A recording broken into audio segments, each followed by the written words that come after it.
stage. Tonight's performance is presented in cooperation with Kids Euro Festival and the Embassy of Malta. Ladies and gentlemen, please welcome to the stage the composer of Maltese Folktales, Ruben Zara. Thank you. Thank you and welcome to this wonderful facility, the Millennium stage at the Kennedy Center for Performing Arts. We are very happy to be here. I'd like to thank the Kennedy Center for Performing Arts and the Euro Kids Festival and of course the Embassy of Malta. We have the pleasure actually to have the Ambassador of Malta right here with us amongst the public. So we are presenting a cycle of 4 folktales from Malta.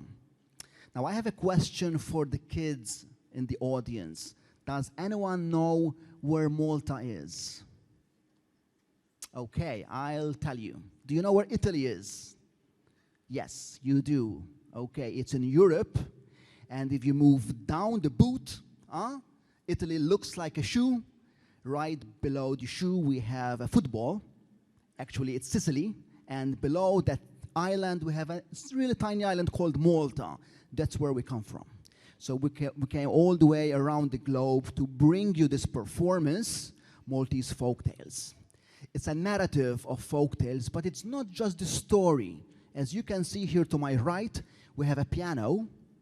So the music will be accompanying the folktales. So we have a soundtrack, a live soundtrack to the folktales. And my next question to the children in the audience, do you like cartoons? Let me put the question again. Do you like cartoons? Yes, you do. We all do. That's great, because right here on the screen, we have an animated sequence to each folktale. Great. Before we start off the show, I'd like to announce that we have actually a special edition for this performance. This is actually our 6th performance within the EuroKids Festival. But for the Millennium stage at the Kennedy Center for Performing Arts, we're actually introducing a new piece, which is actually a piece by an American composer called Henry Cowell. And the title of this piece is Irish Legends. So I will be giving you some more information about Irish legends halfway through the program. So sit back and enjoy the show. May I introduce to you Mark Cabordan, our storyteller. So big hand for Mark, and Don Williams, our pianist. Thank you.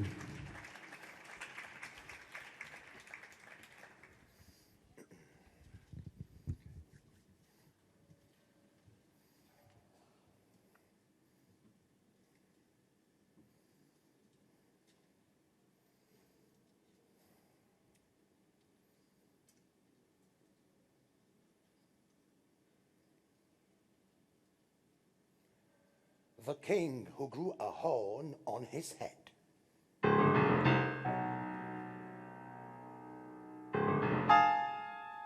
Once upon a time there was a wise old king. However, the older he grew, the uglier he became. And to make things worse, a pointed bone started growing on the top of his head. This bone was very much like one of the horns of a cow. The king was so mortified about this bone that he did not want anyone to find out. And to conceal his secret, the king began to wear a larger crown, one which completely covered the horn. Yet, there was one person who had to know about the king's horn. This was the barber, who every month came to the palace to give the king his haircut. And so the king warned him. Mark my words, you are the only person in the whole kingdom who knows about my bone horn. If anyone else gets to know, it would only mean that you betrayed my trust. And if that happened, you will be sentenced to death. The poor barber was terrified. He swore that he would not tell anyone.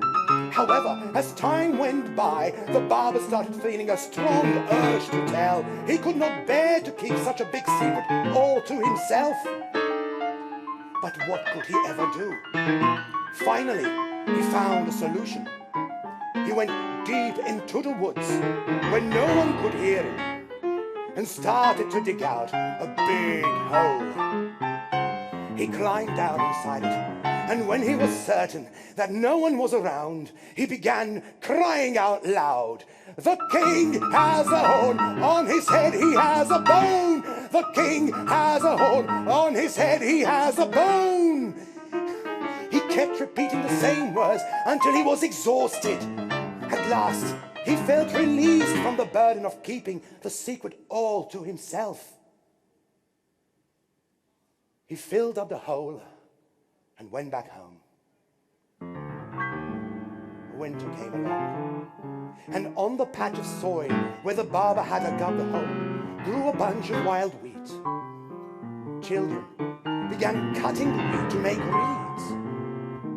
But to their surprise, when they blew into them, the reeds began to sing the barber's song. The king has a horn, on his head he has a bone. The children were so amused that they went into the city prancing to the tune of their reeds. But when the king heard the news, he was furious and immediately sent for the barber. The poor barber was terrified and swore that he had not told anyone. But when the king threatened to chop off his head, the barber confessed the whole story about the hole in the woods.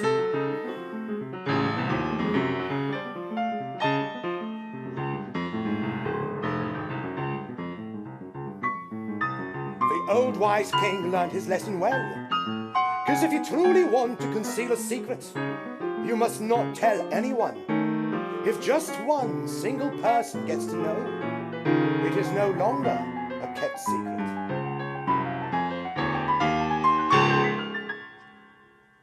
The king also realized that he had nothing to be ashamed of, and he decided to go out on the balcony and face his kingdom without the crown.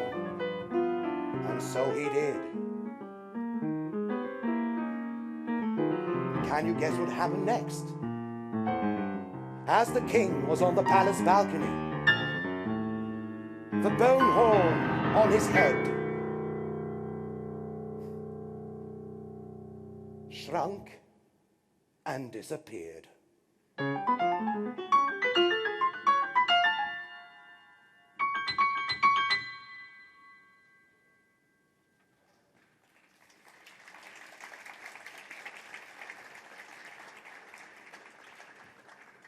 Spin, spin the bobbin.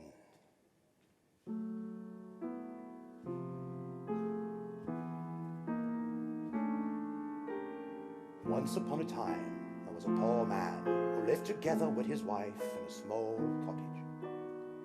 He worked as a weaver, spinning cotton around the bobbin. This earned him very little money, and as he worked all day, he sang a simple tune. Spin, spin the bobbin from the cradle to the coffin.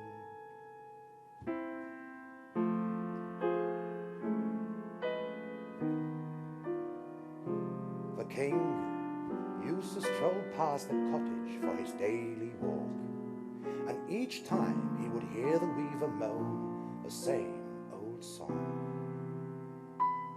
Spin, spin the bobbin from the cradle to the coffin. One day, the king decided to surprise the poor man. And as soon as he was back at the palace, he sent for his cook and ordered,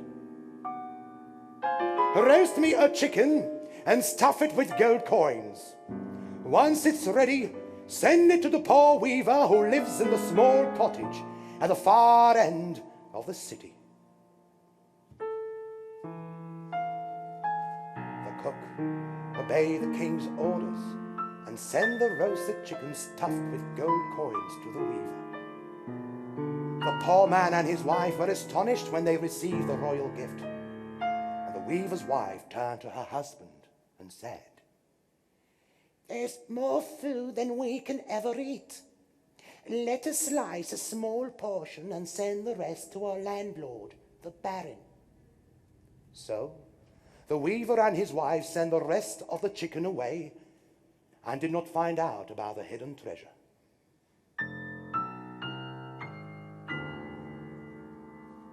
The Baron was delighted to discover that the chicken was stuffed with gold coins. He was very greedy and kept it all to himself.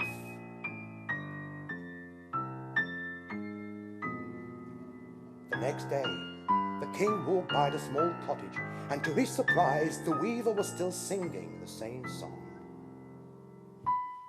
Spin, spin the bobbin from the cradle to the coffin. Back to the palace. The king sent for his cook and ordered him to roast a big fat rooster, stuff it with gold coins, and send it to the poor weaver.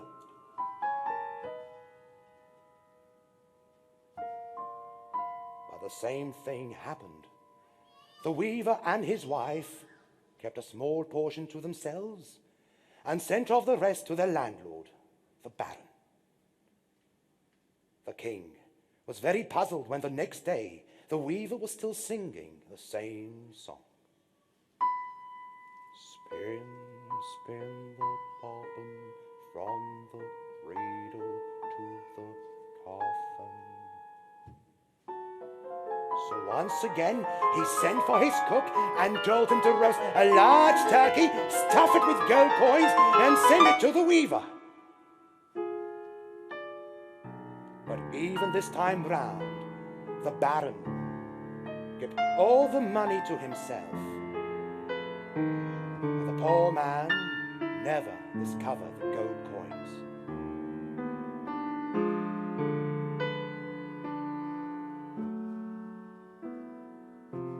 And when the next day the king heard the weaver singing the same old song, he decided to inquire about the chicken, the rooster, and the turkey.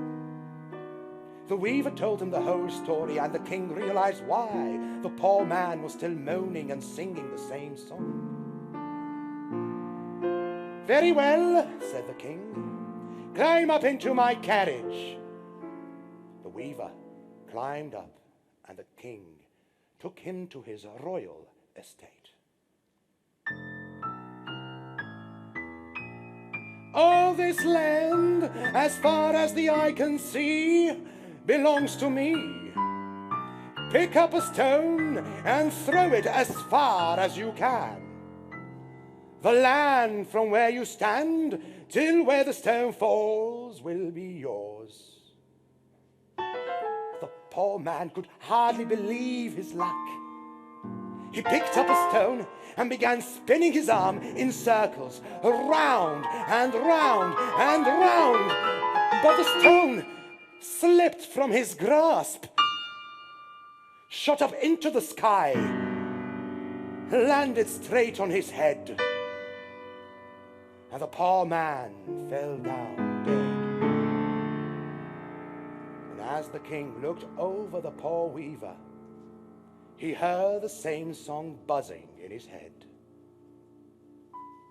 Spin, spin the bobbin from the cradle to the coffin.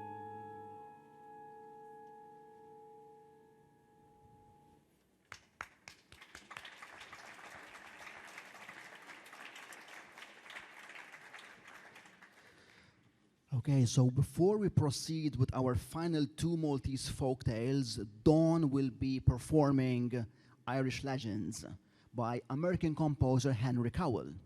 Now I have another question for the kids in the house. Which part of the body does the pianist use to play the piano?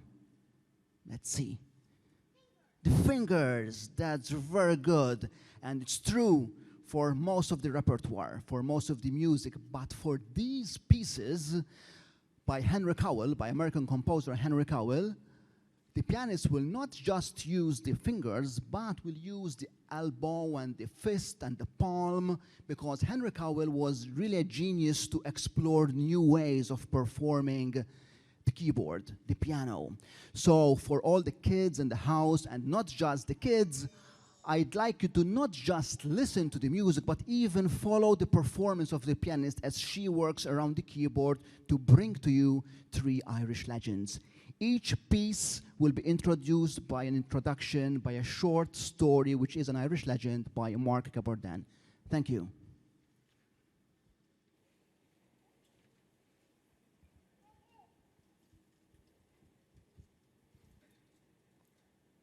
The tides of Mannan.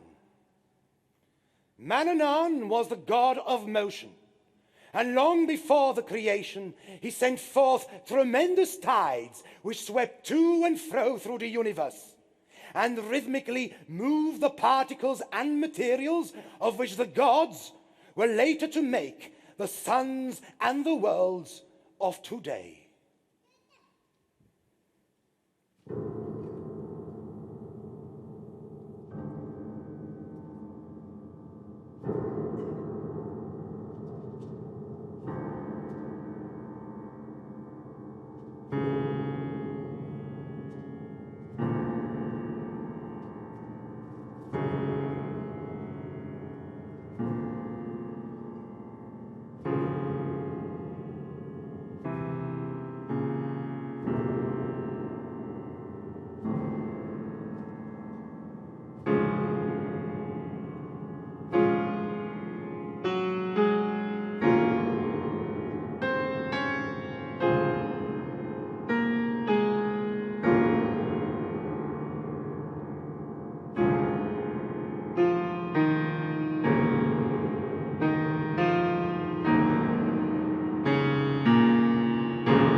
the hero's sun. The gods created all the suns and sent them out into space. But these suns, instead of lighting the universe, congregated closely together, enjoying each other's society, and the universe was in darkness. But then one of the gods told the sons of a place where people were living in misery on account of the lack of light. And a strong young sun rose and hurled himself out into the darkness until he came to this place, which was our earth. And the hero's son, who sacrificed the companionship of all the other sons to light this earth, is our sun.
The voice of Lear. Lear, of the half-tongue, was the father of the gods and of the universe. And when he gave the orders for creation, the gods who executed his commands understood but half of what he said, owing to his having only half a tongue. With the result that for everything that has been created, there is an unexpressed and concealed counterpart, which is the other half of Lear's plan of creation.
Johan and the statue.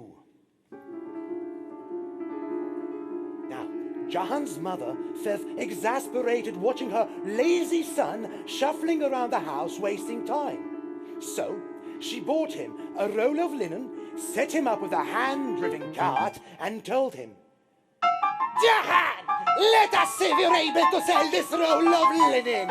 You will make good use of your time and earn some money.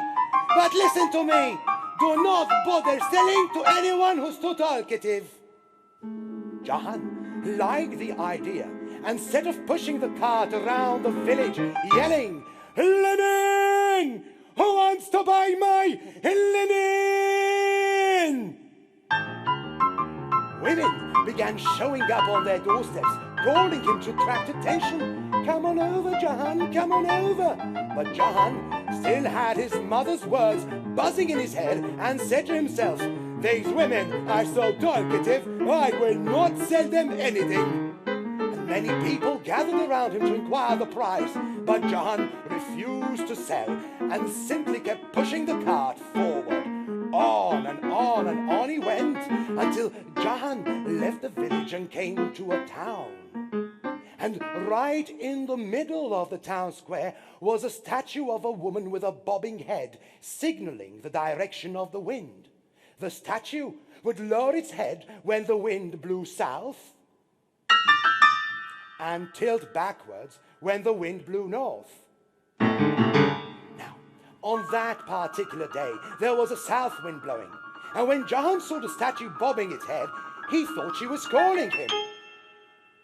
Is it me you want, madam? He asked. The statue kept tilting its head forward, and Johan pushed his cart towards her, thinking, I like this customer. She doesn't say a single word. And when he arrived beneath the statue, Johan told her, would you like to buy a yard of my linen, madam? Yes. Tell me, how much do you need? The statue kept lowering its head, seemingly approving all of his requests. Johan was extremely pleased. I has an idea, he exclaimed. Why don't you buy the entire roll, eh? Look, here you go. I am going to place the entire roll of linen at your feet, all right? Good. Now, when will you pay me? No worries. How about I come back for my money tomorrow, eh? Johan agreed that he would collect his money the next day. But when he arrived home and related the whole story to his mother, she immediately sensed there was something fishy. Yet it never crossed her mind that Johan would sell the linen to a statue. So the following day, Johan woke up early to go and collect his money. But that day, a north wind was blowing. And as soon as he arrived, Johan saw the statue tilting its head backwards in a negating manner. And the roll of linen was no longer there. Hey, madam, I came for my money, Johan told her. Don't you remember me? Yesterday I sold you the linen. What do you mean by no? And today you were supposed to pay me, huh? No, you don't intend to pay up. You'd better stop saying no or I'll stone you. Now when he saw the statue stubbornly tilting its head back, Johan began hurling stones with all his might. And one of the stones landed on the statue's head, shattering it to bits. And to Johan's surprise, gold coins started spilling out of the statue's head.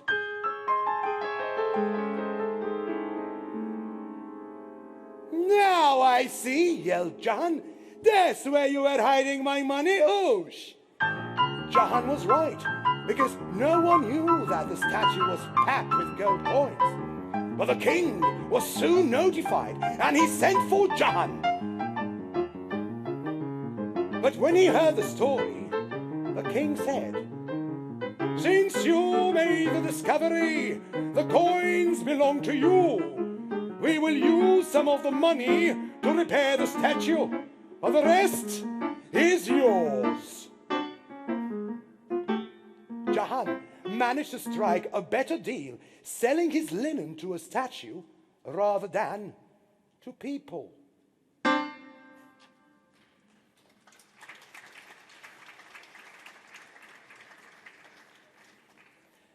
The Giant and the Shoemaker.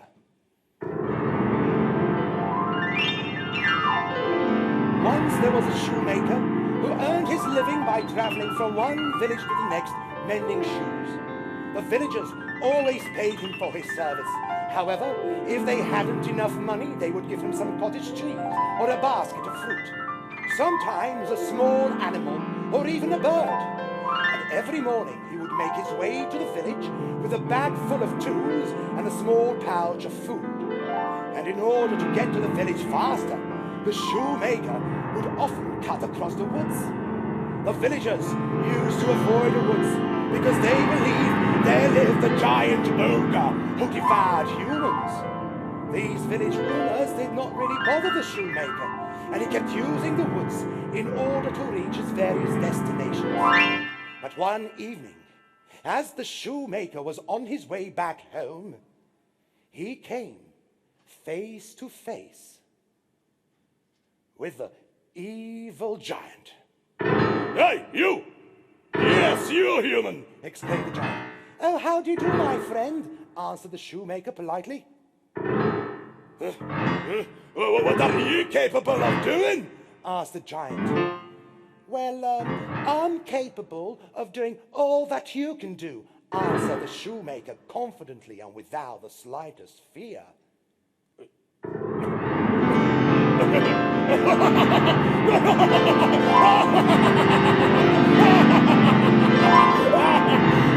ogre could not suppress his laughter when he heard this puny shoemaker declare that he was as strong as a giant. We'll see about that, Challenged the giant. Look, are you capable of doing this? The giant picked up a stone from the ground and crashed it to powder with his fist. That's easy, smiled the shoemaker. And without letting the giant notice, he reached into his pouch and snatched a piece of cottage cheese. Then he bent to the ground, pretending to pick up a stone. Watch this. And he squashed the soft cheese until drops of water trickled down his fist.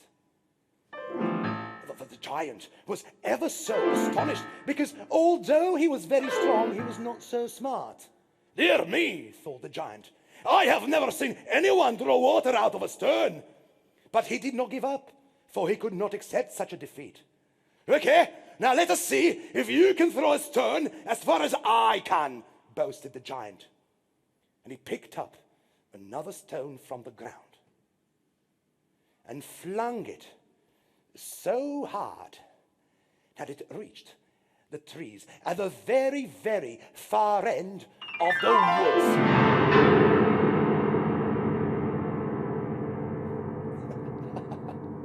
Oh, I can do better than that, smiled the shoemaker. And once again, he reached deep inside his pouch where earlier on he had placed a small bird given to him by one of the villagers. He pretended to pick up another stone from the ground and tossed the bird into the air. The bird was finally set free, and he flew far, far away until he disappeared into the sky. The defeated giant gave up, and without uttering another word, went back home sulking. And when the giant related the whole story to his mummy, she was very suspicious of the shoemaker. Beware the human, she warned him, because he is smart, and if you're not careful, he will destroy you. But the giant did not pay any attention to his mother's warning, and the next day he set out looking for the shoemaker again. Hey! Hey, you human! Greeted the giant as he spotted the shoemaker. I can uproot an entire tree with my bare hands. And so the giant clasped his arms around the tree trunk and pulled it out of the ground, exposing its roots. The shoemaker did not appear surprised. So he took out a rope from his basket and started tying up all the trees. What are you doing? exclaimed the giant, utterly confused. Well, I'm going to pull down all the trees in the woods, answered the shoemaker. No, hold it. Leave everything as is, yelled the giant. because if you do that, I won't have anywhere to live. And once again, the giant was defeated and had to go back home sulking. And every time his mummy would warn him, beware the human, because he is smart and he will destroy you. At long last, the giant decided to get rid of the shoemaker before it was too late. So the next time they met, the giant asked him, Hey, you human, where do you live? Oh, I'll show you, answered the shoemaker. And after a good walk along the meadow, the shoemaker showed him a small cottage. Here's where I live, explained the shoemaker. The giant took one good look and off he went. That evening, the shoemaker climbed up the tree next to his cottage and hid in its branches. And at midnight, he saw the giant approaching, carrying a huge boulder. The giant lifted the boulder and dropped it down heavily, crashing the cottage beneath it.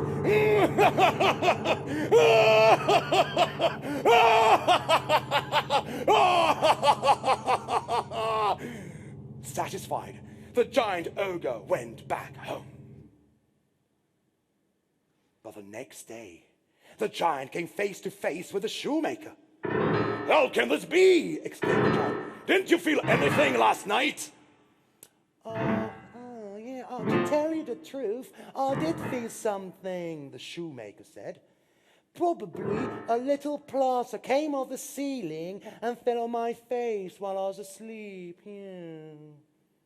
The giant was very puzzled and lost for words. He could not accept the fact that this tiny human being was stronger than him. Okay, here you see that rock? Said the giant, showing him a huge boulder. Are you? Are you capable of lifting it on your shoulder? I can do better than that, laughed the shoemaker. And all of a sudden, the shoemaker shot to the edge of the cliffs and started yelling, all you villagers, get out of your homes, please. Leave your houses at once. Dear me, whatever are you going to do? Asked the giant, totally confused. Well, you see, I'm going to lift up that mountain there and drop it on that village there. No, don't you dare, yelled the giant, because he concluded that if the shoemaker demolished the whole village, he would not have any more humans to devour. And on the thought of food, he came up with an idea. Very well, said the giant. You might have defeated me in strength, but you will never beat me in food, for I can surely eat more than you can. Then let's have lunch together and we'll see, answered the shoemaker. So, tell me, what would you like to eat? Ravioli, answered the giant. Very well, tomorrow we shall have a meal of ravioli, said the shoemaker. The next day, the giant showed up with 2 large cauldrons and 2 sacks full of ravioli. They lit a fire and began to cook the ravioli. But the shoemaker had a plan, you see. He prepared a leather pouch and secured it around his belly, well hidden beneath his shirt. And at noon, the food was ready, and they began to eat. The giant gobbled the ravioli by the dozen. With every 12 ravioli the giant ate, the shoemaker would only eat one and sneak the rest into his pouch. And at last, they ate it all. I ate more than you, stated the giant, who was completely stuffed with ravioli. Oh, get over yourself, protested the shoemaker. Didn't you see how much I ate? No. I ate more ravioli than you, yelled the giant. Well, very well, answered the shoemaker. Then let us count them. Count them, frowned the giant. How can we count the ravioli if they're inside our belly? Of course we can, said the shoemaker. It's easy. Look. And with a sharp knife, he sliced open the leather pouch. And all the ravioli spilled to the ground. The giant wanted to show off too, and he snatched the knife from the shoemaker and plunged it with all his might into his belly. The giant ogre fell down dead, and never more did he devour either ravioli or humans again.